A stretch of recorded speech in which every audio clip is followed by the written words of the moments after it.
ਸਤਿ ਸ਼੍ਰੀ ਅਕਾਲ ਸਾਰੇ ਦਰਸ਼ਕਾਂ ਦਾ ਸਵਾਗਤ ਹੈ। ਜਿੰਨੇ ਵੀ ਦਰਸ਼ਕ ਸਾਡੇ ਨਾਲ ਜੁੜੇ ਨੇ ਤੇ ਅੱਜ ਸਾਡੇ ਨਾਲ ਮੌਜੂਦ ਰਹਿਣਗੇ ਸਕਾਈਪ ਕਾਲ ਦੇ ਜ਼ਰੀਏ ਸਾਡੇ ਨਾਲ ਮੌਜੂਦ ਰਹਿਣਗੇ ਬਸਪਾ ਦੇ ਪੰਜਾਬ ਪ੍ਰਧਾਨ ਜਸਵੀਰ ਸਿੰਘ ਗੜੀ ਜੀ ਮੇਰੇ ਨਾਲ ਮੌਜੂਦ ਨੇ।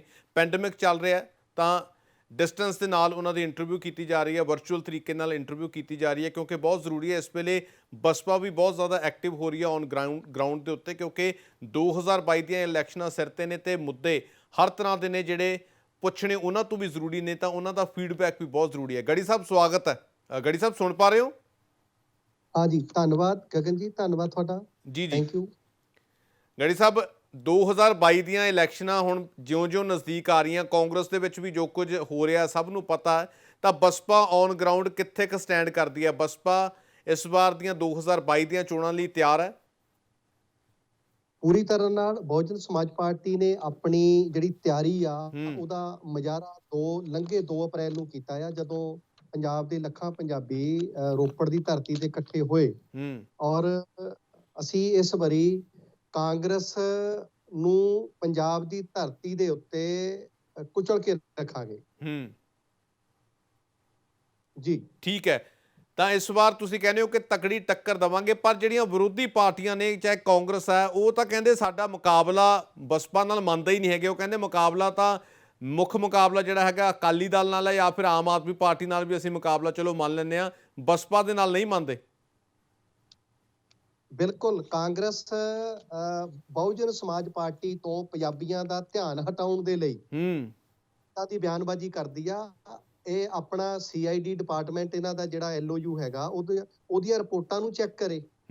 ਰੋਜ਼ ਬਹੁਜਨ ਸਮਾਜ ਪਾਰਟੀ ਪਿਛਲੇ 2 ਸਾਲਾਂ ਤੋਂ ਜਦੋਂ ਅਸੀਂ ਬਸਪਾ ਦੀ ਬਾਗਡੋਰ ਸਾਂਭੀ ਆ ਉਦੋਂ ਤੋਂ ਕਾਂਗਰਸ ਸਰਕਾਰ ਬਹੁਜਨ ਸਮਾਜ ਪਾਰਟੀ ਤੇ ਹਮਲਾਵਰ ਹੋਈ ਆ। ਬਹੁਜਨ ਸਮਾਜ ਪਾਰਟੀ ਦੇ ਜਿੰਨੇ ਸਟੇਟ ਪ੍ਰੈਜ਼ੀਡੈਂਟ ਰਹੇ ਆ ਉਹਨਾਂ ਸਾਰਿਆਂ ਕੋਲੋਂ ਸਿਕਿਉਰਿਟੀ ਗਾਰਡ ਖੋਲਣੀ ਔਰ ਬਹੁਜਨ ਸਮਾਜ ਪਾਰਟੀ ਦੇ ਉੱਤੇ ਤਰ੍ਹਾਂ ਦੇ ਹਮਲੇ ਕਰਨੇ। ਬਹੁਜਨ ਸਮਾਜ ਪਾਰਟੀ ਨੇ ਪਿਛਲੇ ਸਾਲ 14 ਮਾਰਚ ਨੂੰ ਰੈਲੀ ਰੱਖੀ, 15 ਮਾਰਚ ਨੂੰ ਰੋਪੜ ਕੁਆਸਪੁਰੇ ਕਾਂਸ਼ੀ ਰਾਮ ਪਿਛਲੇ ਸਾਲ, ਔਰ 14 ਮਾਰਚ ਨੂੰ ਕਾਂਗਰਸ ਚਿੱਠੀ ਜਾਰੀ ਕਰ ਦਿੰਦੀ ਆ ਕਿ ਰੈਲੀਆਂ ਬੰਦ। ਇਸ ਸਾਲ ਅਸੀਂ 14 ਮਾਰਚ ਨੂੰ ਰੱਖੀ ਸਾਹਿਬ ਕਾਂਸ਼ੀ ਰਾਮ ਦੇ ਪਿੰਡ, ਔਰ ਇਹਨਾਂ ਨੇ 5 ਦਿਨ ਪਹਿਲਾਂ ਚਿੱਠੀ ਜਾਰੀ ਕਰ ਦਿੱਤੀ ਕਿ ਰੈਲੀਆਂ ਬੰਦ ਔਰ ਰੈਲੀਆਂ ਬੰਦ। ਲੇਕਿਨ ਅਸੀਂ ਫਿਰ ਉਹ ਸਾਰੇ ਰੈਲੀਆਂ ਕਰ ਰਹੇ ਸੀ, ਅਸੀਂ ਉਹ ਪੋਸਟਪੋਨ ਕਰਕੇ 2 ਅਪ੍ਰੈਲ ਨੂੰ ਕੀਤੀ। ਜਿਹੜੀ 2 ਅਪ੍ਰੈਲ ਨੂੰ ਰੈਲੀ ਕੀਤੀ ਉਸ ਤੋਂ ਬਾਅਦ ਇਹਨਾਂ ਨੇ ਨਰੋਲ ਰਾਜਨੀਤਿਕ ਪੂਰੇ ਦੇਸ਼ ਵਿੱਚ ਰਾਜਨੀਤਿਕ ਇਕੱਠ ਹੋ ਰਹੇ ਆ, ਲੇਕਿਨ ਬਹੁਜਨ ਸਮਾਜ ਪਾਰਟੀ ਦੀ ਚੜ੍ਹਦੇ ਹੋਏ ਹਾਥੀ ਦੀ ਚੜ੍ਹਤ ਤੋਂ ਇਹਨਾਂ ਨੇ ਡਰ ਕੇ ਪੂਰੇ ਪੰਜਾਬ ਦੀਆਂ ਰੈਲੀਆਂ ਬੰਦ ਕਰਤੀਆਂ ਵਿਰੋਧੀ ਧਿਰ ਨੂੰ ਕੁਚਲਣ ਦੇ ਲਈ। ਮਤਲਬ ਤੁਹਾਨੂੰ ਲੱਗਦਾ ਕਿ ਜਾਣਬੁੱਝ ਕੇ ਇਹ ਵੀ ਚੀਜ਼ਾਂ ਸਿਆਸਤ ਕੀਤੀਆਂ ਜਾ ਰਹੀਆਂ ਨੇ ਕਿ ਗਰਾਊਂਡ ਲੈਵਲ ਦੇ ਉੱਤੇ ਬਸਪਾ ਦਾ ਜਿਹੜਾ ਇੱਕ ਵਰਚਸਵ ਹੈ ਲੋਕਾਂ ਤੱਕ ਸਹੀ ਢੰਗ ਦੇ ਨਾਲ ਨਾ ਪਹੁੰਚ ਸਕੇ? ਬਿਲਕੁਲ, ਕਾਂਗਰਸ ਦਾ ਮੁੱਖ ਮੰਤਰੀ ਪਿਛਲੇ ਦਿਨੀ MLA ਦੀ ਮੀਟਿੰਗ ਲਈ ਅਖਬਾਰ ਦੇ ਵਿੱਚ ਖਬਰ ਲੱਗੀ, ਹਿੰਦੀ ਅਖਬਾਰ ਦੀ, ਉਹ ਕਟਿੰਗ ਮੇਰੇ ਕੋਲ ਪਈ ਆ, ਉਹਦੇ ਵਿੱਚ 5 ਘੰਟੇ ਦੁਆਬੇ ਦੇ ਜਿੰਨੇ ਇਹਨਾਂ ਦੇ ਜਿੱਤੇ ਹੋਏ MLA ਆ ਸਿਸਵਾ ਫਾਰਮ ਹਾਊਸ ਤੇ ਕੀਤੀ ਹੈ। ਠੀਕ ਹੈ, ਉੱਥੇ ਚਰਚਾ ਹੀ ਬਸਪਾ ਦੀ ਹੋਈ ਕਿ ਸਾਨੂੰ ਆਮ ਆਦਮੀ ਪਾਰਟੀ ਤੋਂ ਡਰ ਨਹੀਂ ਲੱਗਦਾ, ਸਾਨੂੰ ਅੱਜ ਅਕਾਲੀ ਦਲ ਤੋਂ ਡਰ ਨਹੀਂ ਲੱਗਦਾ, ਸਾਨੂੰ ਹਾਥੀ ਤੋਂ ਬਚਾਓ। ਵੀ ਹਾਥੀ ਨੇ ਜਿਹੜਾ ਆਪਣਾ ਆਧਾਰ ਵੋਟ ਹੈ ਉਹ ਕਾਇਮ ਕਰ ਲਿਆ, ਹਲੇ 7 ਮਹੀਨੇ ਪਏ ਆ। ਜੇ ਹਾਥੀ ਪੰਜਾਬ ਕਿੱਦਾਂ ਹੀ ਝੰਗਾੜਦਾ ਰਿਹਾ ਤਾਂ ਮੋਤੀ ਮਹਿਲਾਂ ਨੂੰ ਢਾ ਦੇਗਾ, ਮੋਤੀ ਮਹਿਲਾਂ ਦੇ ਕਿੰਗਰੇ ਢਾ ਦੇਗਾ, ਸੱਤਾ ਦੇ ਕਿੰਗਰੇ। ਠੀਕ ਹੈ। ਅੱਛਾ ਗੜੀ ਸਾਹਿਬ, ਤੁਸੀਂ ਇੰਨਾ ਪੱਕੇ ਤੌਰ ਤੇ ਕਹਿ ਰਹੇ ਹੋ ਕਿ ਬਹੁਤ ਸਾਡਾ ਗਰਾਊਂਡ ਲੈਵਲ ਦੇ ਉੱਤੇ ਅਸੀਂ ਬਹੁਤ ਸਟਰੋਂਗ ਆ, ਲੋਕ ਵੀ ਸਾਡੇ ਨਾਲ ਨੇ, ਅਸੀਂ ਬਹੁਤ ਚੰਗੇ ਤਰ੍ਹਾਂ ਦੇ ਨਾਲ ਜਿਹੜਾ ਤੁਹਾਡਾ ਕੈਡਰ ਹੈਗਾ ਉਹਨੂੰ ਕਨਵੇ ਕਰਨ ਦੇ ਵਿੱਚ ਮੈਸੇਜ ਕਾਮਯਾਬ ਰਹੇ ਆ, ਪਰ ਲੋਕ ਵੀ ਕਹਿੰਦੇ ਨੇ ਔਰ ਪਾਰਟੀਆਂ ਵੀ ਕਹਿੰਦੀਆਂ ਨੇ, ਕਹਿੰਦੇ ਕਿ ਬਸਪਾ ਚੋਣਾਂ ਦੇ ਵੇਲੇ ਜਦੋਂ ਚੋਣਾਂ ਆ ਜਾਂਦੀਆਂ ਨੇ, ਨੇੜੇ ਆ ਜਾਂਦੀਆਂ ਨੇ, ਅਖੀਰਲਾ ਸਾਲ ਰਹਿ ਜਾਂਦਾ, ਅਖੀਰਲਾ ਟਾਈਮ ਰਹਿ ਜਾਂਦਾ, ਤਾਂ ਐਕਟਿਵ ਹੋ ਜਾਂਦੇ ਨੇ। ਆਮ ਦਿਨਾਂ ਦੇ ਵਿੱਚ ਕੋਈ ਬਹੁਤੇ ਲੋਕ ਅੰਦੋਲਨ, ਲੋਕ ਲਹਿਰ, ਲੋਕ ਮੁੱਦਿਆਂ ਤੋਂ ਜਿਹੜਾ ਇੰਨਾ ਜ਼ਿਆਦਾ ਨਹੀਂ ਐਕਟਿਵ ਰਹਿੰਦੇ। ਇਹਦੇ ਵਿੱਚ ਹੈ ਸੱਚਾਈ ਮੰਨਦੇ ਹੋ ਕਿ ਤੁਹਾਨੂੰ ਲੱਗਦਾ ਕਿ ਖਬਰਾਂ ਦੇ ਵਿੱਚ ਘੱਟ ਆਉਂਦੀਆਂ ਨੇ ਚੀਜ਼ਾਂ? ਇਹ ਗੱਲਾਂ ਖਬਰਾਂ ਦੇ ਵਿੱਚ ਬਹੁਤ ਘੱਟ ਆਉਂਦੀਆਂ ਨੇ। ਪਿਛਲੇ 2 ਸਾਲਾਂ ਦੀ ਮੇਰੀ Facebook ID ਚੈੱਕ ਕਰਨੀ, ਮੇਰਾ ਪੇਜ ਚੈੱਕ ਕਰਨਾ, ਜਿੰਨੀ ਐਕਟੀਵਿਟੀ ਆਰਗੇਨਾਈਜੇਸ਼ਨਲ ਲੈਵਲ ਦੇ ਉੱਤੇ, ਸੰਗਠਨ ਪੱਧਰ ਦੇ ਉੱਤੇ ਭੈਣ ਕੁਮਾਰੀ ਮਾਇਆਵਤੀ ਜੀ ਰਾਸ਼ਟਰੀ ਪ੍ਰਧਾਨ ਨੇ ਬਹੁਜਨ ਸਮਾਜ ਪਾਰਟੀ ਦੇ, ਉਹਨਾਂ ਦਾ 1 ਪੁਆਇੰਟ ਏਜੰਡਾ ਰਹਿੰਦਾ ਆਰਗੇਨਾਈਜੇਸ਼ਨ, ਸੰਗਠਨ। ਔਰ ਜਿੰਨਾ ਸੰਗਠਨ ਪੱਧਰ ਤੇ, ਬੂਥ ਪੱਧਰ ਤੇ, ਗਰਾਊਂਡ ਪੱਧਰ ਤੇ ਬਸਪਾ ਕੰਮ ਕਰਦੀ ਆ, ਕੋਈ ਪਾਰਟੀ ਨਹੀਂ ਕਰਦੀ।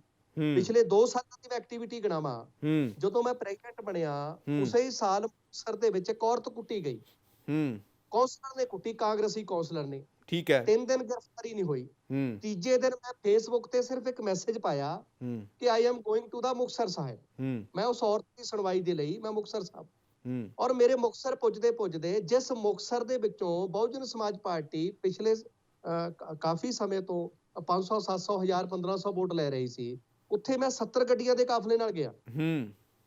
ਔਰ ਕਾਂਗਰਸ ਦਾ ਕੌਂਸਲਰ, ਮੈਂ ਐਸਐਸਪੀ ਨੂੰ ਫੋਨ ਲਾ ਕੇ ਪੁੱਛਿਆ ਬਈ ਜੇ ਮੋਤੀ ਮਹਿਲਾਂ ਦੇ ਸਰਚ ਵਾਰੰਟ ਤੇਰੇ ਕੋਲ ਹੈਗੇ ਆ ਤਾਂ ਮੈਨੂੰ ਦੱਸ, ਜੇ ਤੇਰੀਆਂ ਲੱਤਾਂ ਕੰਬਦੀਆਂ ਤਾਂ ਦੱਸ, ਅਸੀਂ ਨੀਲੇ ਝੰਡੇ ਵਾਲੇ ਭੇਜ ਦਿੰਨੇ ਆ। ਤੇ ਕਾਂਗਰਸੀ ਕੌਂਸਲਰ ਜਿਹੜਾ 3 ਦਿਨ ਤੋਂ ਨਹੀਂ ਲੱਭ ਰਿਹਾ, ਇਹ ਮੋਤੀ ਮਹਿਲਾਂ ਚੋਂ ਲੱਭੋ। ਉਸੇ ਦਿਨ ਕਾਂਗਰਸ ਨੂੰ ਸ਼ਾਮ ਨੂੰ ਉਹ ਕੌਂਸਲਰ ਕਾਂਗਰਸੀ ਗ੍ਰਿਫਤਾਰ ਕਰਾਉਣਾ ਪਿਆ। ਤਰਨਤਾਰਨ ਦੇ ਵਿੱਚ ਸ਼ਰਾਬ ਦਾ ਮੁੱਦਾ ਹੋਇਆ। ਠੀਕ ਹੈ। 137 ਪੰਜਾਬੀ ਮਾਰੇ ਗਏ। 137 ਪੰਜਾਬੀ ਕਾਂਗਰਸ ਦੇ ਰਾਜ ਵਿੱਚ ਕਾਂਗਰਸ ਦੀ ਜ਼ਹਿਰੀਲੀ ਸ਼ਰਾਬ ਨੇ ਕਤਲ ਕਰ ਦਿੱਤੇ। ਅਸੀਂ ਉੱਥੇ ਹਾਂ ਦਾ ਨਾਰਾ ਮਾਰਿਆ ਕਿ 50 ਲੱਖ ਰੁਪਈਆ ਇੱਕ ਨੌਕਰੀ। ਠੀਕ ਹੈ। ਕਾਂਗਰਸ ਨੇ ਦਿੱਤਾ 20,000 ਰੁਪਈਆ ਔਰ 50,000 ਮਰੇ ਉਹਨੂੰ। ਜਿੱਦਣ ਅਸੀਂ ਐਲਾਨ ਲਾਇਆ ਇਹ ਕੀਤਾ, ਔਰ ਅਸੀਂ ਨਾਲ ਮੈਂ ਅਗਲੇ ਦਿਨ ਇਹ ਬਿਆਨ ਲਾਇਆ ਕਿ ਮੈਂ ਤਰਨਤਾਰਨ ਸਾਹਿਬ ਉਹਨਾਂ ਪਰਿਵਾਰਾਂ ਨਾਲ ਮੁਲਾਕਾਤ ਲਈ ਜਾ ਰਿਹਾ। ਠੀਕ ਹੈ। 70-80 ਗੱਡੀਆਂ ਦੇ ਕਾਫਲੇ ਨਾਲ ਮੈਂ ਉੱਥੇ ਪੁੱਜਾ। ਜਦੋਂ ਮੈਂ ਇਹ ਬਿਆਨ ਲਾਇਆ, ਕਾਂਗਰਸ ਨੇ ਉਸੇ ਦਿਨ ਬਿਆਨ ਲਾਇਆ ਕਿ 2 ਲੱਖ ਰੁਪਈਆ ਅਸੀਂ ਦੇਾਂਗੇ। ਜਦੋਂ ਮੈਂ ਗੱਡੀਆਂ ਦਾ ਕਾਫਲਾ ਲੈ ਕੇ ਤੁਰ ਪਿਆ, ਮੁੱਖ ਮੰਤਰੀ ਨੇ ਬਿਆਨ ਲਾਇਆ ਕਿ ਮੈਂ ਖੁਦ ਜਾ ਰਿਹਾ ਹੈਲੀਕਾਪਟਰ ਤੇ, ਔਰ 5 ਲੱਖ ਰੁਪਈਆ ਤੇ ਇੱਕ ਸਰਕਾਰੀ ਨੌਕਰੀ। ਬਹੁਜਨ ਸਮਾਜ ਪਾਰਟੀ ਨੇ ਪਿਛਲੇ ਦਿਨ ਇਹਨਾਂ ਨੇ ਸ਼ਡਿਊਲ ਕਾਸਟਾਂ ਦੇ ਮੁੱਦੇ ਦੇ ਉੱਤੇ, ਪੋਸਟ ਮੈਟ੍ਰਿਕ ਸਕਾਲਰਸ਼ਿਪ ਦੇ ਮੁੱਦੇ ਦੇ ਉੱਤੇ ਸਾਧੂ ਸਿੰਘ ਧਰਮਸੋਤ ਨੇ ਡਾਕਾ ਮਾਰਿਆ, ਕਪਲਾ ਹੋਇਆ। ਬਹੁਜਨ ਸਮਾਜ ਪਾਰਟੀ ਨੇ ਪੂਰੇ ਪੰਜਾਬ ਦੇ ਵਿੱਚ 11 ਵੱਡੀਆਂ ਰੈਲੀਆਂ ਕੀਤੀਆਂ। ਸੂਬਾ 11 ਵਿਦਿਨ ਦਾ 45 ਡੇਜ਼ 11 ਵੱਡੀਆਂ ਰੈਲੀਆਂ। ਔਰ ਪੋਸਟ ਮੈਟ੍ਰਿਕ ਸਕਾਲਰਸ਼ਿਪ ਸਕੀਮ ਜਿਹੜੀ 4 ਲੱਖ ਵਿਦਿਆਰਥੀਆਂ ਨੂੰ ਮਿਲਦੀ ਸੀ, ਔਰ ਰਾਹੁਲ ਗਾਂਧੀ ਸੰਗਰੂਰ ਘੇਰਿਆ ਸੀ। ਰਾਹੁਲ ਗਾਂਧੀ, ਇਹ ਤਾਂ ਪਿਛਲੇ ਸਾਲ ਦੀਆਂ ਗੱਲਾਂ ਨੇ। ਠੀਕ ਹੈ। ਬਹੁਤ ਮੇਰਾ ਕਹਿਣ ਦਾ ਮਤਲਬ ਹੈ, ਮੇਰੇ ਕੋਲ ਇਦਾਂ ਦੇ ਮੈਂ ਘੱਟੋ ਘੱਟ ਟਿਪਸ ਦੇ ਉੱਤੇ ਮੇਰੇ ਕੋਲ 25-30 ਘਟਨਾਵਾਂ ਜਿਹੜੀਆਂ ਮੈਂ ਗਿਣਾ ਸਕਦਾ। I think it was sufficient ਕਿ ਬੀਐਸਪੀ ਲਗਾਤਾਰ ਐਕਟਿਵ ਰਹਿੰਦੀ ਆ। ਇਹ ਗੱਲ ਲੱਗ ਗਿਆ ਕਿ ਮੀਡੀਆ ਕਵਰੇਜ, ਮੀਡੀਆ ਦੇ ਵਿੱਚ ਅਸੀਂ ਘੱਟ ਰੋਲ ਪਲੇ ਕਰਦੇ ਆ ਗਰਾਊਂਡ ਦੇ ਉੱਤੇ ਬਸ। ਅੱਛਾ ਗੜੀ ਸਾਹਿਬ, ਹੁਣ ਜਿਹੜੇ ਇਸ ਤਰ੍ਹਾਂ ਦੇ ਸਮੀਕਰਨ ਬਣ ਰਹੇ ਨੇ, ਤਾਂ ਇਹ ਵੀ ਇਸ ਤਰ੍ਹਾਂ ਦੇ ਵੀ ਕਿਆਸ ਲਗਾਏ ਜਾ ਰਹੇ ਨੇ ਕਿ ਜਿਹੜਾ ਬਸਪਾ ਦਾ ਹੈਗਾ ਕਿਸੇ ਨਾਲ ਕੋਈ ਸਮਝੌਤਾ ਹੋਣ ਜਾ ਰਿਹਾ ਹੈ, ਕਿਸੇ ਦੇ ਨਾਲ ਰਲ ਕੇ ਜਿਹੜਾ ਬਸਪਾ ਪੰਜਾਬ ਦੇ ਵਿੱਚ ਜਿਹੜਾ ਇਸ ਵਾਰ ਚੋਣਾਂ ਲੜੇਗੀ। ਕੁਛ ਹੈ ਇੱਦਾਂ ਦੀਆਂ ਜਿਹੜੀਆਂ ਅਟਕਲਾਂ ਨੇ, ਇਹਦੇ ਬਾਰੇ ਵੀ ਜਿਹੜਾ ਅੱਜ ਸਾਫ਼ ਕਰ ਦਿਓ, ਕਿਉਂਕਿ ਲੋਕ ਬਹੁਤ ਜੁੜੇ ਨੇ, ਤਾਂ ਲੋਕੀ ਦੇਖਣਗੇ ਤਾਂ ਲੋਕਾਂ ਤੱਕ ਮੈਸੇਜ ਵੀ ਸਹੀ ਢੰਗ ਨਾਲ ਕਨਵੇ ਹੋ ਜਾਏ। ਜਦੋਂ ਸੁਣੀ ਸੁਣਾਈ ਗੱਲ ਜਾਂਦੀ ਹੈ ਤਾਂ ਉਹਦੇ ਮਾਇਨੇ ਵੀ ਹੋਰ ਨਿਕਲ ਆਉਂਦੇ ਨੇ। ਦੇਖੋ, ਅੱਜ ਤੱਕ ਇਹ ਅਟਕਲਾਂ ਹੀ ਨੇ ਸਾਰੀਆਂ। ਅੱਜ ਤੱਕ ਬਹੁਜਨ ਸਮਾਜ ਪਾਰਟੀ ਪੰਜਾਬ ਦੇ ਵਿੱਚ ਜਿਹੜੀ ਗੱਠਜੋੜ, ਅਸੀਂ ਪੰਜਾਬ ਦੀ ਗਰਾਊਂਡ ਰਿਪੋਰਟ, ਪੰਜਾਬ ਦੇ ਇੰਚਾਰਜ ਆ ਸ਼੍ਰੀ ਰਣਧੀਰ ਸਿੰਘ ਬੈਨੀਵਾਲ ਜੀ, ਸ਼੍ਰੀ ਵਿਪਲ ਕੁਮਾਰ ਜੀ, ਕਿਉਂਕਿ ਨੈਸ਼ਨਲ ਪਾਰਟੀ ਆ। ਨੈਸ਼ਨਲ ਪਾਰਟੀ ਹੋਣ ਕਰਕੇ ਸੈਂਟਰਲ ਹਾਈ ਕਮਾਂਡ ਵੱਲੋਂ ਹਮੇਸ਼ਾ ਹੀ ਪ੍ਰਭਾਰੀ ਇੰਚਾਰਜ ਪੰਜਾਬ ਦੇ ਸੂਬਿਆਂ ਦੇ ਲੱਗਦੇ ਆ। ਔਰ ਅਸੀਂ ਆਪਣੀ ਪੰਜਾਬ ਦੀ ਰਿਪੋਰਟ ਜਿਹੜੀ ਆ, ਗਰਾਊਂਡ ਰਿਪੋਰਟ ਹੈ, ਉਹ ਆਪਣੇ ਪ੍ਰਭਾਰੀ ਸਾਹਿਬ ਨੂੰ ਜਮ੍ਹਾਂ ਕਰਾਈ ਆ, ਜਿਹੜੀ ਕਿ ਰਾਸ਼ਟਰੀ ਨੇਤਾ ਸਾਡੇ ਭੈਣ ਕੁਮਾਰੀ ਮਾਇਆਵਤੀ ਦੇ ਟੇਬਲ ਤੱਕ ਪਹੁੰਚ ਚੁੱਕੀ ਆ। ਉੱਥੇ ਵਿਚਾਰੀ ਗਈ ਆ, ਡਿਸਕਸ ਕੀਤੀ ਗਈ ਆ। ਔਰ ਗੱਠਜੋੜ ਦਾ ਅੰਤਮ ਫੈਸਲਾ ਕਰਨਾ ਨਹੀਂ ਕਰਨਾ, ਕਿਹਦੇ ਨਾਲ ਕਰਨਾ, ਕਿੰਨੀਆਂ ਸੀਟਾਂ ਤੇ ਕਰਨਾ, ਇਹ ਸਾਰਾ ਹੀ ਫੈਸਲਾ ਮਾਨਯੋਗ ਭੈਣ ਕੁਮਾਰੀ ਮਾਇਆਵਤੀ ਜੀ ਦਾ ਹੋਣਾ ਆ। ਜੋ ਵੀ ਉਹ ਫੈਸਲਾ ਦੇਣਗੇ ਅਸੀਂ ਪੰਜਾਬ ਵੱਲੋਂ ਉਹਨਾਂ ਨੂੰ ਮੰਨਾਂਗੇ।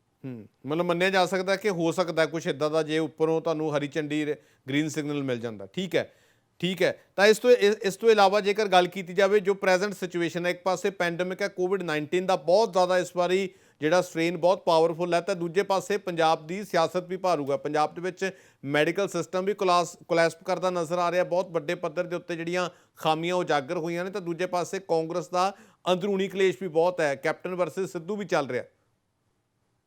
ਦੇਖੋ, ਪੰਜਾਬੀ ਕਰੋਨਾ ਦੇ ਨਾਲ ਮਾਰੇ ਨਹੀਂ ਜਾ ਰਹੇ। ਕਾਂਗਰਸ ਦੇ ਨਕੰਮਾ ਪ੍ਰਸ਼ਾਸਨ ਕਤਲ ਕਰ ਰਿਹਾ ਪੰਜਾਬੀਆਂ ਦਾ।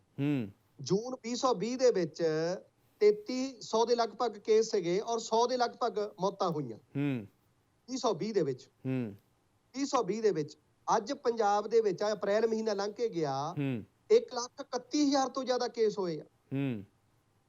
1 ਲੱਖ ਔਰ 2100-2200 ਪੰਜਾਬੀ ਕਤਲ ਕਰ ਦਿੱਤਾ। ਕਤਲ ਮੈਂ ਕਿਉਂ ਸ਼ਬਦ ਵਰਤਿਆ? ਕਰੋਨਾ ਬਿਮਾਰੀ ਸੀ, ਬਿਮਾਰੀ ਪਿਛਲੇ ਸਾਲ ਸੀ। ਉਸ ਬਿਮਾਰੀ ਨੂੰ ਠੀਕ ਕਰਨ ਦੇ ਲਈ ਸਿਹਤ ਵਿਭਾਗ ਹੋਰ ਉਹਦੇ ਨਾਲ ਜਿਹੜੇ ਡਿਪਾਰਟਮੈਂਟਸ ਨੇ, ਮੈਂ ਹੈਰਾਨ ਹੋ ਗਿਆ। ਅੱਜ ਮੈਂ ਚੰਡੀਗੜ੍ਹੋਂ ਆ ਕੇ ਬੈਠਾ ਹੀ ਆ ਹਰੇ ਕੁਰਸੀ ਤੇ, ਅੱਜ ਮੈਂ ਅਲੱਗ-ਅਲੱਗ ਮੇਰੀਆਂ ਮੁਲਾਕਾਤਾਂ ਸੀ। ਠੀਕ ਹੈ। ਮੈਂ ਪੁੱਛ ਕੇ ਆਇਆ ਚੰਡੀਗੜ੍ਹ ਦੇ ਪ੍ਰਸ਼ਾਸਨ ਨੂੰ ਵੀ ਪੰਜਾਬ ਦੇ ਵਿੱਚ ਆਕਸੀਜਨ ਪਲਾਂਟ ਕਿੰਨੇ ਆ? ਕਹਿੰਦੇ ਇੱਕ ਵੀ ਨਹੀਂ। ਸਰਕਾਰੀ ਇੱਕ ਵੀ ਪਲਾਂਟ ਆਕਸੀਜਨ ਦਾ ਨਹੀਂ ਹੈਗਾ।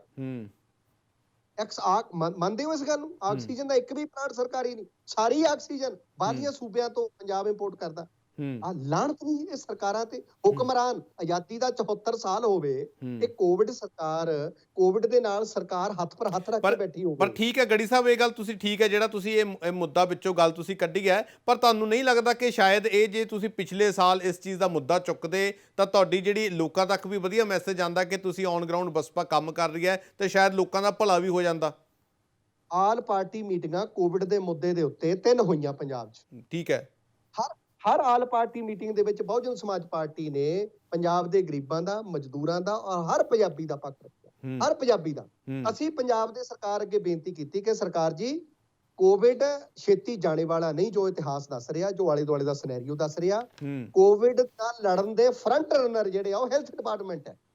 ਹੈਲਥ ਡਿਪਾਰਟਮੈਂਟ 100% ਤੁਰੰਤ ਉਹਨੂੰ ਰੈਗੂਲਰ ਕੀਤਾ ਜਾਵੇ। ਜਿੰਨੇ ਕੰਟੈਕਟ ਦੇ ਨੇ, ਜਿੰਨੇ ਆਊਟਸੋਰਸ ਦੇ ਨੇ, ਜਿੰਨੇ ਟੈਂਪਰੇਰੀ ਨੇ। ਏਡਜ਼ ਕੰਟਰੋਲ ਸੁਸਾਇਟੀ ਆ, ਪਿਛਲੇ 25 ਸਾਲਾਂ ਤੋਂ ਉਹ ਕਾਮੇ ਠੇਕੇ ਤੇ ਨੌਕਰੀਆਂ ਕਰ ਰਹੇ ਨੇ।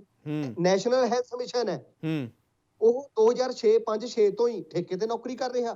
ਪੰਜਾਬ ਸਰਕਾਰ ਔਰ ਹੋਰ ਸਰਕਾਰਾਂ ਪਿਛਲੇ 15 ਤੋਂ 25 ਸਾਲਾਂ 'ਚ ਇਹਨਾਂ ਨੂੰ ਪੱਕੇ ਕਿਉਂ ਨਹੀਂ ਕਰ ਪਾਏ? ਅੱਜ ਬਿਮਾਰੀ ਆ ਗਈ, ਅੱਜ ਉਹ ਛੋਟੇ-ਛੋਟੇ ਬੱਚੇ ਲੈ ਕੇ ਸੜਕਾਂ ਤੇ ਬੈਠੇ ਆ। ਪਰਸੋਂ ਉਹਨਾਂ ਦੀ ਹੜਤਾਲ ਕੀਤੀ ਆ ਕਿ ਸਾਡੀ ਵੀ ਸੁਣਵਾਈ ਕਰੋ। ਤੁਸੀਂ ਹੈਲਥ ਕਾਮਿਆਂ ਦੀ ਗੱਲ ਕਰਦੇ ਹੋ? NHRM।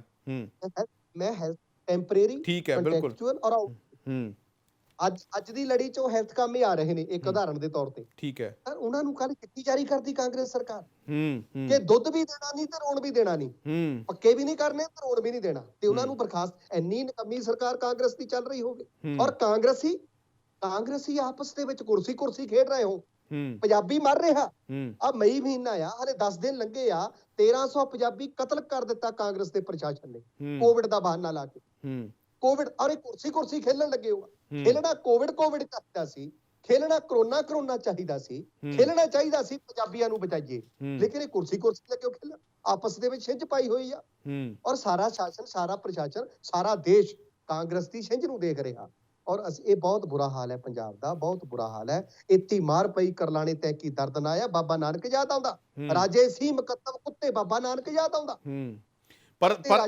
ਪਰ ਸਿਹਤ ਮੰਤਰੀ ਬਲਬੀਰ ਸਿੰਘ ਸਿੱਧੂ ਤਾਂ ਬਹੁਤ ਵਾਰ ਕਹਿ ਚੁੱਕੇ ਨੇ, ਕਹਿੰਦੇ ਪੰਜਾਬ ਦੇ ਵਿੱਚ ਆਕਸੀਜਨ ਦੀ ਵੀ ਦਿੱਲੀ ਵਰਗੇ ਹਾਲਾਤ ਨਹੀਂ ਹੈਗੇ, ਅਜੇ ਦਿੱਲੀ ਵਰਗੇ ਕੋਈ ਹਾਲਾਤ ਨਹੀਂ ਹੈਗੇ, ਸਥਿਤੀ ਕੰਟਰੋਲ ਦੇ ਵਿੱਚ ਹੈ।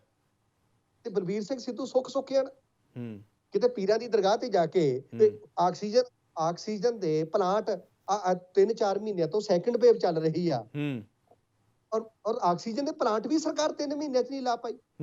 ਇੰਨੀ ਨਕਮੀ ਸਰਕਾਰ। ਮੈਨੂੰ ਦੱਸੋ ਤੁਸੀਂ, ਸ਼ਹਿਰਾਂ ਦੇ ਵਿੱਚ ਸਾਡੇ ਇੱਥੇ ਕਾਫੀ ਹਸਪੀਟਲ ਨੇ ਜਿਹੜੇ ਸੰਪਰਕ ਕਰਦੇ ਨੇ, ਪ੍ਰਧਾਨ ਜੀ ਆਕਸੀਜਨ ਦੇ ਸਿਲੰਡਰ ਹਸਪਤਾਲ ਨੂੰ ਤਾਂ ਦਵਾ ਦਿਓ। ਤਾਂ ਮੈਂ ਬੇਨਤੀ ਕੀਤੀ ਇੱਥੇ ਡਿਪਟੀ ਕਮਿਸ਼ਨਰ ਲੋਕਲ ਨੇ, ਹਾਲਾਂਕਿ ਫੋਨ ਤਾਂ ਉਹ ਵੀ ਚੁੱਕਦੇ ਨਹੀਂ। ਮੈਨੂੰ ਸਮਝ ਨਹੀਂ ਆਉਂਦਾ, ਕਾਂਗਰਸ ਦਾ ਪ੍ਰਸ਼ਾਸਨ ਇੰਨਾ ਨਕੰਮਾ। DGP ਨੂੰ ਫੋਨ ਲਾਓ ਬਈ ਦਲਤਾਂ ਦੇ ਉੱਤੇ 7 ਬੰਦਿਆਂ ਤੇ ਗੋਲੀਆਂ ਚਲਾਤੀਆਂ, ਦਲਤਾਂ ਤੇ 7 ਦਲਤਾਂ ਤੇ ਗੋਲੀਆਂ ਚਲਾਤੀਆਂ ਜ਼ੋਰਾਵਰ ਨੇ, ਤੇ DGP ਫੋਨ ਨਹੀਂ ਚੁੱਕਦਾ। DGP ਦਾ PA ਮੈਸੇਜ ਪੜ੍ਹ ਕੇ ਉੱਤਰ ਨਹੀਂ ਦਿੰਦਾ। ਔਰ ਇੱਥੇ ਸਾਡਾ ਜ਼ਿਲ੍ਹਾ ਆ, ਇੱਥੋਂ ਦੇ DC ਨੂੰ ਫੋਨ ਲਾਓ, DC ਮੈਡਮ ਫੋਨ ਨਹੀਂ ਚੁੱਕਦੇ। ਮੈਸੇਜ ਕਰੋ, ਮੈਸੇਜ ਤੇ ਕਾਰਵਾਈ ਤਾਂ ਕੀਤੀ, ਲੇਕਿਨ ਗੱਲ ਕਰ ਫੋਨ ਤੇ ਵੀ ਕਰੋਨਾ ਫੈਲਦਾ। ਔਰ ਸਾਰੇ ਪੰਜਾਬ ਦੇ 99% ਪ੍ਰਸ਼ਾਸਨ ਦਾ ਇਹ ਹਾਲ ਹੈ ਕਾਂਗਰਸ ਦੇ ਰਾਜ। ਔਰ ਮੁੱਖ ਮੰਤਰੀ, MLA ਰੋਂਦਾ, ਕਾਂਗਰਸ ਦਾ ਪ੍ਰਧਾਨ ਰੋਂਦਾ, ਇਹ ਸਿਸਮਾ ਚੋਂ ਨਹੀਂ ਨਿਕਲਦਾ, ਉੱਥੇ ਫਾਰਮ ਚੋਂ। ਮੈਨੂੰ ਸਮਝ, ਇਹ ਕਾਂਗਰਸ ਦਾ ਹਾਲ ਹੈ। ਔਰ ਲੋਕ ਮਰ ਰਹੇ ਆ, ਪੰਜਾਬੀ ਮਰ ਰਹੇ, ਪੰਜਾਬ ਮਰ ਰਿਹਾ, ਤਰਾਹਿਮਾਮ ਹੋ ਰਹੀ ਆ, ਤੇ ਕਾਂਗਰਸ ਰੋਮ ਜਲ ਰਿਹਾ, ਪੰਜਾਬ ਜਲ ਰਿਹਾ, ਤੇ ਕੈਪਟਨ ਬਾਂਸਰੀ ਵਜਾ ਰਿਹਾ, ਪਾਕਿਸਤਾਨ ਦੀ ਬਾਂਸਰੀ ਵਜਾ ਰਿਹਾ। ਕੈਪਟਨ ਸਾਹਿਬ ਤਾਂ ਕਹਿੰਦੇ ਨਵਜੋਤ ਸਿੰਘ ਸਿੱਧੂ ਲਈ ਦਰਵਾਜ਼ੇ ਬੰਦ ਨੇ, ਉਹਨਾਂ ਲਈ ਤਾਂ ਮੈਨੂੰ ਲੱਗਦਾ ਕਿ ਇਸ ਵੇਲੇ ਪਾਰਟੀ ਦਾ ਜਿਹੜਾ ਅੰਦਰੂਨੀ ਜਿਹੜਾ ਆਪਸੀ ਵਿਵਾਦ ਹੈ ਉਹ ਭਾਰੂ ਹੋਇਆ। ਅੱਛਾ ਗੜੀ ਸਾਹਿਬ, ਤੁਸੀਂ ਬੇਬਾਕੀ ਦੇ ਨਾਲ ਗੱਲ ਕਰ ਰਹੇ ਹੋ, ਇੱਕ ਚੀਜ਼ ਹੋਰ ਜਾਣਨੀ ਚਾਹੁੰਦੇ ਹਾਂ, ਨਵਜੋਤ ਸਿੰਘ ਸਿੱਧੂ ਦਾ ਕੀ ਸਿਨੈਰੀਓ ਦੇਖਦੇ ਹੋ, ਕਿਵੇਂ ਦੇਖਦੇ ਹੋ ਉਹਨਾਂ ਦੀ ਸਿਆਸਤ ਨੂੰ ਪੰਜਾਬ ਦੇ ਵਿੱਚ ਇਸ ਵੇਲੇ? ਕਿਉਂਕਿ ਵਾਰ-ਵਾਰ ਇਸ ਤਰ੍ਹਾਂ ਦੀਆਂ ਅਟਕਲਾਂ ਲੱਗ ਰਹੀਆਂ ਨੇ ਕਿ ਨਵਜੋਤ ਸਿੰਘ ਸਿੱਧੂ ਸ਼ਾਇਦ ਸੀਐਮ ਦਾ ਚਿਹਰਾ ਨਾ ਹੋਣ 2022 ਚ, ਜਾਂ ਉਹ ਅੱਡ ਪਾਰਟੀ ਨਾ ਬਣਾ ਲੈਣ ਆਪਣੀ, ਜਾਂ ਅੱਡ ਕੋਈ ਆਪਣਾ ਉਹ ਨਾ ਬਣਾ ਲੈਣ, ਤੇ ਤੁਹਾਨੂੰ ਲੱਗਦਾ ਕਿ ਜੇਕਰ ਕੁਛ ਇੱਦਾਂ ਦਾ ਹੁੰਦਾ ਕੋਈ ਬਸਪਾ ਦਾ ਵੀ ਕੋਈ ਸਾਥ ਮਿਲ ਜੂਗਾ? ਦੇਖੋ, ਬਹੁਜਨ ਸਮਾਜ ਪਾਰਟੀ ਤਾਂ ਸਿੱਧੂ ਨੂੰ ਚੰਗਾ ਹੀ ਕਹੇਗੀ ਹੂੰ ਵੀ ਕੋਈ ਤਾਂ ਬੋਲਣ ਵਾਲਾ ਹੈ। ਹੂੰ ਬਾਕੀ ਤਾਂ ਕਾਂਗਰਸੀ ਸਾਰੇ ਮੂੰਹ 'ਚ ਘੁੰਗਣੀਆਂ ਪਾ ਕੇ ਬੈਠੇ ਆ। ਹੂੰ ਇਸ ਕਰਕੇ ਅਸੀਂ ਇਹਨਾਂ ਦੀ ਜਿਹੜਾ ਆਪਸ ਦੇ ਵਿੱਚ ਇਹਨਾਂ ਨੇ ਪੰਜਾਬ ਦਾ ਬਹਾਨਾ ਲਾ ਕੇ, ਪੰਜਾਬੀਆਂ ਦਾ ਬਹਾਨਾ ਲਾ ਕੇ, ਗੁਰੂ ਦਾ ਬਹਾਨਾ ਲਾ ਕੇ, ਪੰਥ ਦਾ ਬਹਾਨਾ ਲਾ ਕੇ ਜਿਹੜੀ ਇੱਕ ਦੂਜੇ ਦੀ ਪੱਗ ਨੂੰ ਹੱਥ ਪਾਇਆ ਇਹਨਾਂ ਨੇ। ਕਾਂਗਰਸੀਆਂ ਨੇ ਆਪਸ 'ਚ ਇੱਕ ਦੂਜੇ ਦਾ, ਬਹੁਜਨ ਸਮਾਜ ਪਾਰਟੀ ਦਾ ਇਹਨਾਂ ਨੂੰ ਸ਼ੁਕਰੀਆ ਇਹਦਾ ਕਰਦੇ ਵੀ ਸ਼ਾਇਦ ਬੇਅਣਕਿਆਂ ਦੀ ਅਣਖ ਜਾਗਣ ਲੱਗੀ ਆ। ਇਹ ਕੰਮ ਤਾਂ 2 ਸਾਲ ਪਹਿਲਾਂ ਹੋ ਜਾਣਾ ਚਾਹੀਦਾ ਸੀ, ਤੇ ਹੁਣ ਦਾ ਦੇਰ ਆਏ ਦਰੁਸਤ ਆਏ, ਅੱਛੀ ਗੱਲ ਹੈ।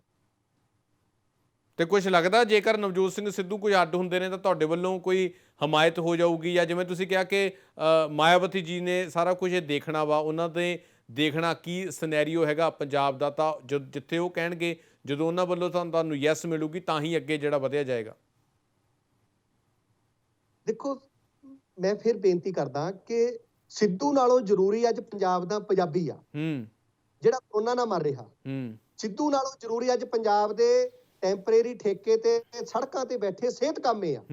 ਸਿੱਧੂ ਨਾਲੋਂ ਜ਼ਰੂਰੀ ਅੱਜ ਟੈਂਕੀਆਂ ਤੇ ਚੜੇ ਅਧਿਆਪਕ ਆ ਜਿਹੜੇ ਸੰਗਰੂਰ ਦੇ ਵਿੱਚ ਉਹ ਲੰਮੇ ਸਮੇਂ ਤੋਂ ਚੜੇ ਆ। ਬਿਲਕੁਲ ਠੀਕ ਹੈ ਗੱਲ, ਪਰ ਲੱਗਦਾ ਕਿ ਸਰਕਾਰ ਇਹਨਾਂ ਚੀਜ਼ਾਂ ਤੋਂ ਬਿਲਕੁਲ ਮੂੰਹ ਫੇਰਿਆ ਹੋਇਆ। ਇਹ ਜਿਹੜੀ ਲੜਾਈ ਹੈ ਆਪਸੀ, ਇਹ ਵੱਡੀ ਬਣਾ ਲਈ ਆ। ਜਿਹੜੇ ਵੱਡੇ ਕੰਮ ਸੀ, ਜਿਹੜੇ ਵੱਡੇ ਮੁੱਦੇ ਸੀ, ਉਹਨਾਂ ਤੋਂ ਧਿਆਨ ਜਿਹੜਾ ਬਿਲਕੁਲ ਹੀ ਹਟਾ ਲਿਆ। ਲੋਕ ਤਰਾਹ ਕਰ ਰਹੇ ਨੇ, ਤਾਂ ਇੱਕ ਪਾਸੇ ਜਿਹੜਾ ਇਹੀ ਸਾਰਾ ਵਿਵਾਦ ਚੱਲੀ ਜਾਂਦਾ। ਤਾਂ ਤੁਹਾਨੂੰ ਲੱਗਦਾ ਕਿ ਇਹ ਚੀਜ਼ ਨੂੰ ਹਾਈਲਾਈਟ ਕਰਨਾ ਚਾਹੀਦਾ ਸਾਰੇ ਪੱਖਾਂ ਨੂੰ, ਕੋਈ ਇੱਕ ਵੱਡੇ ਲੈਵਲ ਦੇ ਉੱਤੇ? ਮੁੱਖ ਮੰਤਰੀ ਦੀ ਡਿਊਟੀ ਹੁੰਦੀ ਆ ਉਹਦਾ ਮੂੰਹ ਆਖਰਲੇ ਜਿਹੜਾ ਆਖਰਲਾ ਬੰਦਾ ਆ, ਸਿਟੀਜ਼ਨ ਹੈ ਜਿਹੜਾ ਆਖਰਲੇ ਪਾਇਦਾਨ ਤੇ ਖੜਾ ਆ, ਜਿਹਦੇ ਕੋਲ ਨਾ ਰੋਜੀ ਆ, ਨਾ ਰੁਜ਼ਗਾਰ ਆ, ਨਾ ਕੁੱਲੀ ਆ, ਨਾ ਗੁੱਲੀ ਆ, ਨਾ ਜੁੱਲੀ ਆ, ਉਹਦਾ ਪ੍ਰਬੰਧ ਕਰਨਾ ਵਾ। ਇਹ ਮੁੱਖ ਮੰਤਰੀ ਦੀ ਡਿਊਟੀ ਹੁੰਦੀ ਹੈ। ਠੀਕ ਹੈ। ਜਿੱਦਾਂ ਚਕੋਰ ਚੰਦ ਵੱਲ ਨੂੰ ਦੇਖਦਾ ਆ, ਉਹਦੀ ਧੌਣ ਟੁੱਟ ਜਾਂਦੀ ਆ, ਲੇਕਿਨ ਚੰਦ ਵੱਲੋਂ ਦੇਖਣਾ ਬੰਦ ਨਹੀਂ ਕਰਦਾ। ਲੇਕਿਨ ਮੁੱਖ ਮੰਤਰੀ ਸਾਹਿਬ ਸਾਨੂੰ ਇਦਾਂ ਦੇ ਮਿਲੇ, ਉਹ ਪਾਕਿਸਤਾਨ ਵੱਲ ਨੂੰ, ਲਾਹੌਰ ਵੱਲ ਨੂੰ ਅੱਖਾਂ ਲਾ ਕੇ ਬੈਠਾ ਵੀ ਕਦੋਂ ਲਾਂਘਾ ਖੁੱਲੇ, ਕਦੋਂ ਉੱਥੋਂ ਚੰਦ ਚਕੋਰ ਆਉਣ, ਕਦੋਂ ਇੱਥੇ ਸਿਸਮਾ ਫਾਰਮ ਦੇ ਉੱਤੇ ਮੌਜਾਂ ਲੱਗਣ। ਪੰਜਾਬੀਆਂ ਦੀ ਕੋਈ ਪਰਵਾਹ। ਪੋਲਿਟਿਕਸ ਪੰਥ ਦੇ ਦੇਖੋ ਨਾ, ਜਿਹੜਾ ਦਸ਼ਮੇਸ਼ ਪਿਤਾ ਨੂੰ ਧੋਖਾ ਦੇ ਜਾਏ, ਦਮਦਮਾ ਸਾਹਿਬ ਨੂੰ ਧੋਖਾ ਦੇ ਜਾਏ, ਤਲਵੰਡੀ ਸਾਬੋ ਵੱਲ ਨੂੰ ਹੱਥ ਕਰਕੇ ਦਸ਼ਮੇਸ਼ ਪਿਤਾ ਦੀ ਸਹੁੰ ਕਰਕੇ ਹੱਥ ਕਰ, ਸ਼ਰੀਆਂ ਮੁੱਕਰ ਗਿਆ 2 ਮਹੀਨੇ ਪਹਿਲਾਂ। ਸ਼ਰੀਆਂ ਮੁੱਕਰ ਗਿਆ। ਠੀਕ ਹੈ। ਨਸ਼ੇ ਖਤਮ ਕਰਨੇ ਸੀ ਪੰਜਾਬ 'ਚ, ਸ਼ਰੀਆਂ ਮੁੱਕਰ ਗਿਆ। ਹਰ ਚੀਜ਼ 'ਚੋਂ ਸ਼ਰੀਆਂ ਮੁੱਕਰ ਗਿਆ। ਕਿਆ ਕੀਤਾ ਜਾਵੇ ਉੱਥੇ? ਉਹਦਾ ਇੱਕੋ ਹੀ ਹੱਲ ਹੈ ਕਿ ਪੰਜਾਬ ਦੇ ਪੰਜਾਬੀ ਲਾਮਬੰਦ ਹੋਣ।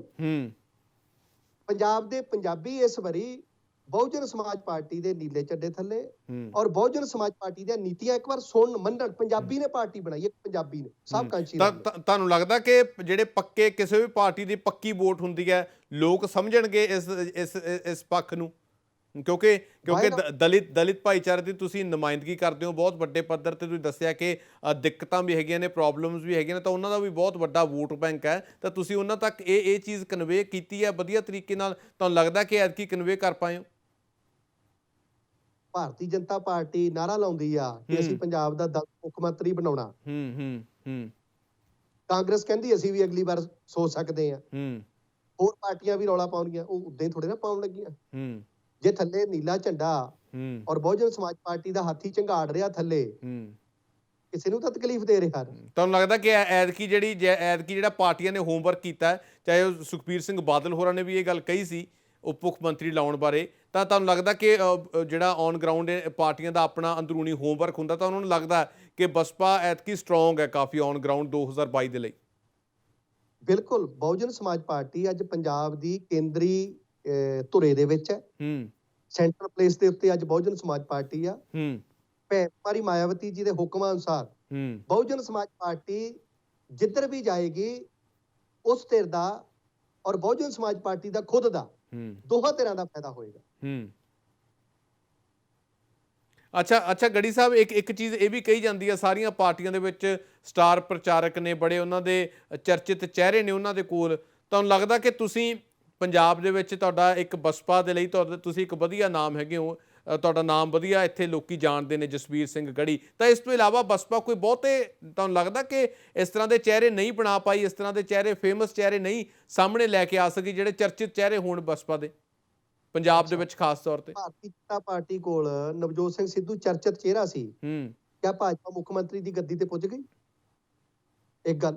ਹੂੰ ਇੱਕ ਔਰ ਭਾਜਪਾ ਅੱਜ ਉਹ ਕਾਂਗਰਸ ਦੇ ਕੋਲ ਹੈ ਚਰਚਿਤ ਚਿਹਰੇ, ਆਪਸ ਦੇ ਵਿੱਚ ਭਿੜੇ ਪਏ ਨੇ। ਹੂੰ ਕਿਆ ਲੋਕ ਸਿੱਧੂ ਦੇ ਨਾਲ ਖੜੇ ਆ? ਹੂੰ ਹਵਾ ਨਾਲ ਤਾਂ ਹੋ ਸਕਦੇ, ਕਿਆ ਸਿੱਧੂ ਦੇ ਨਾਲ ਖੜੇ ਆ?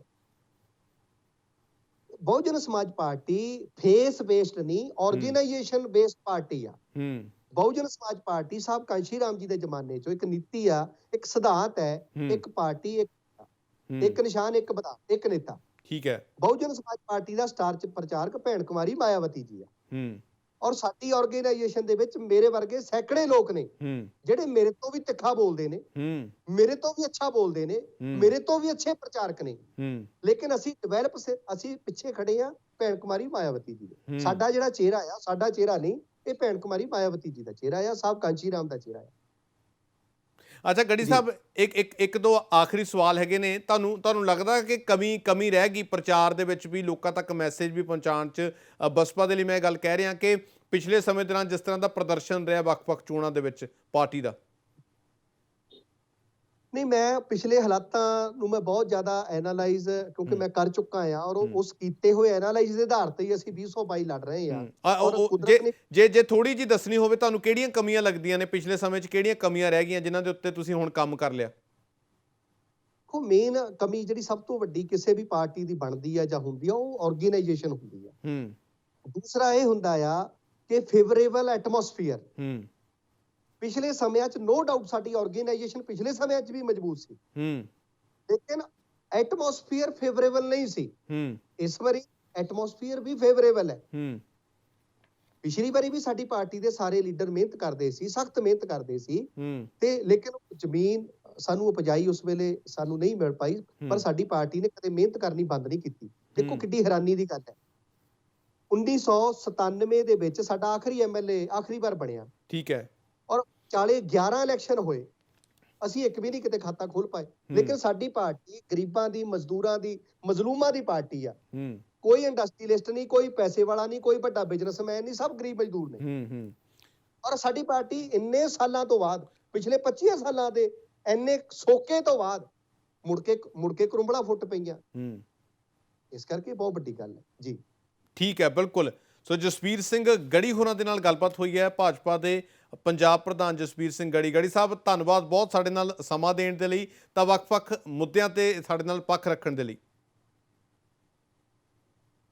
ਤਾਂ ਬਿਲਕੁਲ ਜਸਬੀਰ ਸਿੰਘ ਗੜੀ ਹੋਰਾਂ ਦੇ ਨਾਲ ਗੱਲਬਾਤ ਹੋਈ ਹੈ, ਤਮਾਮ ਤਰ੍ਹਾਂ ਦੀਆਂ ਪੱਖਾਂ ਤੇ ਗੱਲਬਾਤ ਕੀਤੀ ਹੈ। ਚੋਣ ਸਮਝੌਤਾ 2022 ਦੇ ਲਈ ਇਹ ਵੀ ਪੱਖ ਵਿਚਾਰੇ, ਤਾਂ ਇਸ ਤੋਂ ਇਲਾਵਾ ਨਵਜੋਤ ਸਿੰਘ ਸਿੱਧੂ ਵਰਸਸ ਕਾਂਗਰਸ ਦੀ ਚਾਹੇ ਗੱਲ ਹੋਵੇ, ਕੈਪਟਨ ਅਮਰਿੰਦਰ ਸਿੰਘ ਦੇ ਨਾਲ ਜਿਹੜਾ ਰੇੜਕਾ ਚੱਲ ਰਿਹਾ, ਤਮਾਮ ਤਰ੍ਹਾਂ ਦੇ ਮੁੱਦੇ ਵਿਚਾਰੇ ਨੇ। ਦਲਿਤ ਭਾਈਚਾਰੇ ਦੇ ਲਈ ਕੀਤੇ ਜਾ ਰਹੇ ਕੰਮਾਂ ਦੀ ਵੀ ਗੱਲ ਕਹੀ ਹੈ। ਤੇ ਵੱਡੀ ਗੱਲ ਇਹ ਹੈ ਤਾਂ ਜਿਹੜੀ ਕਹਿੰਦੇ ਨੇ ਕਿ ਗਰਾਊਂਡ ਲੈਵਲ ਦੇ ਉੱਤੇ ਬਸਪਾ ਇਸ ਵਾਰ ਬਹੁਤ ਵਧੀਆ ਫਾਰਮ ਦੇ ਵਿੱਚ ਹੈਗੀ ਆ। 2022 ਦੇ ਵਿੱਚ ਇਸ ਚੀਜ਼ ਦਾ ਪਤਾ ਲੱਗ ਜਾਵੇਗਾ। ਔਰ ਇਹ ਵੀ ਕਹਿੰਦੇ ਨੇ ਕਿ ਸੰਕੇਤ ਇਹਦੇ ਇਹੀ ਨੇ ਕਿ ਵੱਖ-ਵੱਖ ਪਾਰਟੀਆਂ ਦੇ ਵੱਲੋਂ ਜਿਹੜੀ ਗੱਲ ਕਹੀ ਜਾ ਰਹੀ ਹੈ ਕਿ ਦਲਿਤ ਭਾਈਚਾਰੇ ਦੇ ਚਿਹਰੇ ਨੂੰ, ਦਲਿਤ ਚਿਹਰੇ ਨੂੰ ਜਿਹੜਾ ਉਪ ਮੁੱਖ ਮੰਤਰੀ ਲਗਾਇਆ ਜਾਵੇ ਜਾਂ ਮੁੱਖ ਮੰਤਰੀ ਲਗਾਇਆ ਜਾਵੇ, ਜਿਹੜੀਆਂ ਇਸ ਤਰ੍ਹਾਂ ਦੀਆਂ ਚੀਜ਼ਾਂ ਆ ਰਹੀਆਂ ਨੇ। ਸੋ ਆਸ ਉਮੀਦ ਕਰਦੇ ਹਾਂ ਕਿ ਤੁਹਾਨੂੰ ਸਾਡੀ ਇਹ ਪੇਸ਼ਕਸ਼ ਜ਼ਰੂਰ ਪਸੰਦ ਆਈ ਹੋਵੇਗੀ। ਧੰਨਵਾਦ।